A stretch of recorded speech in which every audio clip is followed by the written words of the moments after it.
And the land, there was so much talks. Is it over 70% of the West Bank? Is it 80% of the West Bank?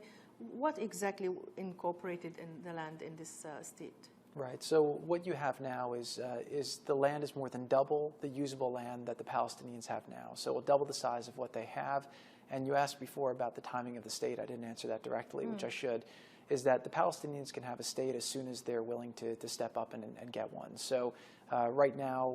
so it could be tomorrow if they agreed. If they show up at the table and agree to the different terms and conditions, and these aren't wild terms and conditions, these are terms and conditions that every other state in the world has to abide by. So nobody's entitled to just become a state because you want to be. You have to show the world that you're ready to be a state. So if they're willing to abide by the conditions of what a normal state will be like, and they want to go and do that, the world is ready to help them do that, and it could start tomorrow. But it's really up to their leadership to take that path. But I will say the Palestinian leadership has a perfect track record of not making a deal. And so they talk about all these different things, and they talk about all these empty promises, but they have no success in making a deal. And as a result, the Palestinian people are the one who suffered. So my hope is that we've put out a framework that, and gotten Israel, the much stronger party, to show that they're willing to make huge historic compromises, with the hope that now the Arab world will support it and show the Palestinian leadership that it's time to stop with corruption in the West Bank. It's time to stop with corruption